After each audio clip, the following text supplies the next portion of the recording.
good evening, morning, afternoon. Unfortunately, I only have 10 minutes to present, so I'm going to be very quickly talking about the historical context, the legacy, and the significance of Egyptian architect Hassan Fathi, the architect of the poor, as well as briefly touch upon his seminal work, Architecture for the Poor. Now, in order for you to fully appreciate Hassan Fathi, I need to take you back to that post-colonial moment in history in which he grew up.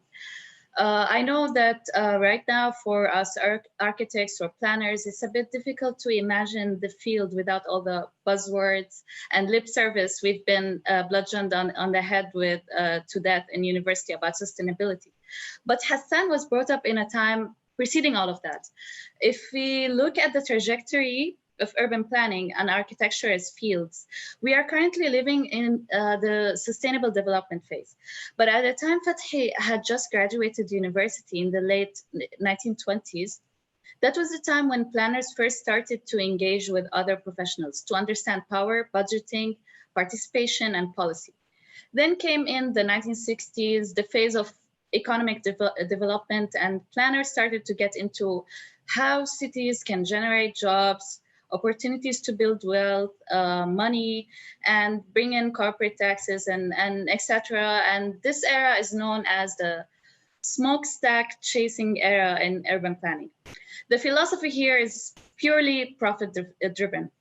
And it's in the 1970s that the problems with this phase became undeniably impossible to ignore. This marked the beginnings of an environmental philosophy of planning.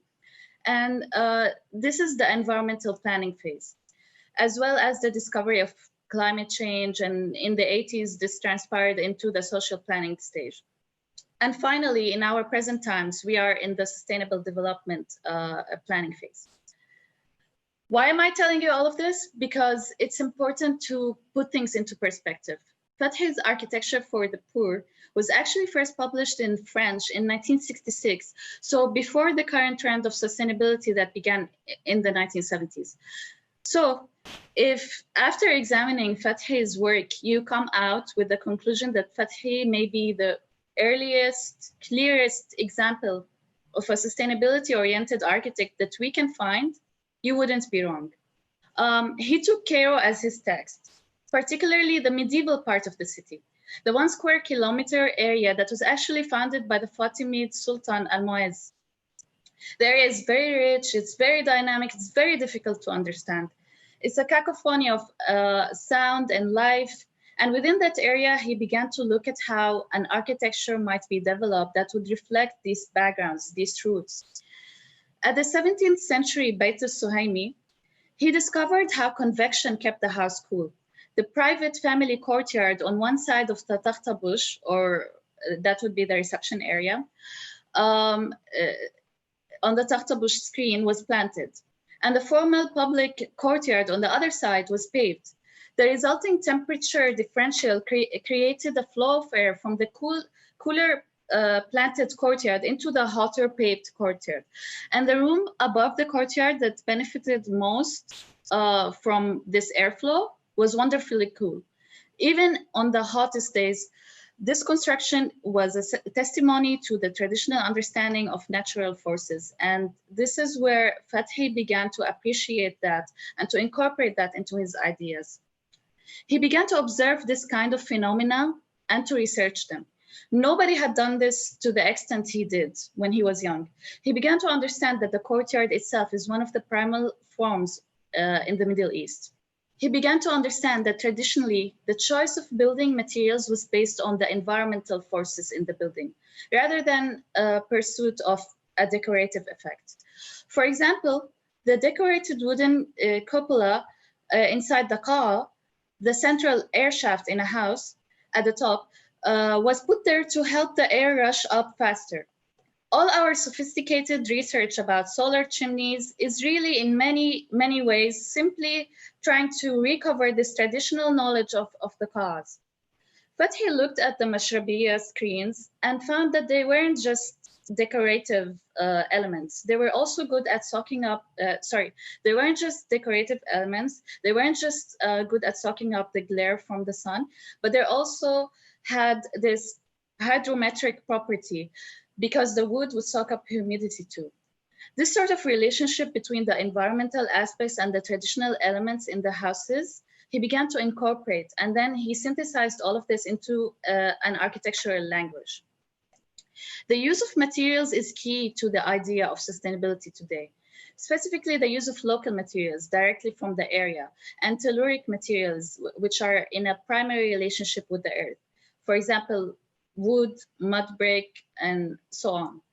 It wasn't all perfect though, as there were some misreadings of context. For example, the idea of the dome, which he thought was very much symbolic of the past and could be used in the house and in buildings that he built. It was often seen by others with a negative connotation during that time, as it had traditionally been used for tombs, for museums in that area. And this is where I want to take up the opportunity to just invoke a brief reminder to engage critically with Fathi's work, because he did have a tendency to romanticize the past, to romanticize the village, to romanticize the peasants. And it could have something to do with the fact that he's of upbringing. Now, New Kurna, which is the central work in his seminal publication, Architecture for the Poor, it needs to be talked about in this sense. It was commissioned by the Egyptian Department of Antiquities in 1945, and the goal was to use local materials and techniques to relocate Old Kurna, a community of amateur archaeologists that had sprung up near the ancient sites, and in doing so, curtail the damage and the looting at nearby pharaonic sites, as well as facilitate tourism development. But only part of the goal was realized. Because of political and financial complications, as well as the residents' opposition to relocation, it was never completed. We can see in this project that Fathi was interested in the vernacular and in history.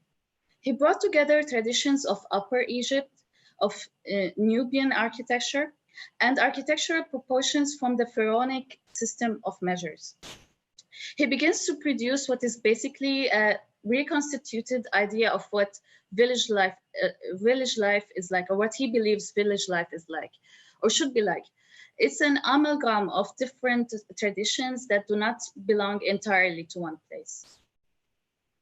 After Fathi's Architecture for the Poor came out in English, architects were bringing out books about the death of modernism. This is when people were beginning to get disillusioned with modernism and become cognizant of its failures of its architecture. And we had the beginnings of the postmodern movement. This broad questioning of modernism was in some ways more active in our part of the world.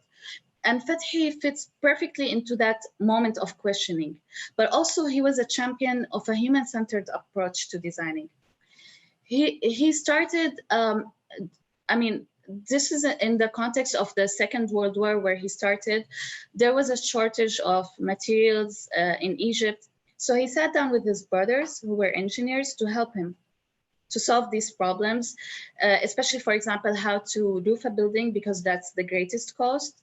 But it's not just materials. He was also asking, what can I do for my community and its people? What can I do to help in my capacity as an educated man? And this was a new, this was a new approach for his time. People do not ask these questions much, or at least architects don't. It's just not a very stressed part of the training. And I'd like to end on this note, because there's a lot to glean and be inspired by looking at Fathi's work and legacy. Not just for architects or planners, anyone can look at the way that Fathi challenged the ways architects traditionally approached building as an object, rather than a social entity, and looking at the ways it affects its environment, and apply these lessons to their own work. On this slide, I added some further readings or viewings. I highly recommend you watch this film by Lebanese filmmaker Burhan Aloue. It's called "It's Not Enough for God to Be with the Poor." I believe it's on YouTube, but I think it's in French and Arabic. I don't know if there are subtitles. And finally, here's how you can contact me. So feel free to reach out if you have any further questions. Thank you.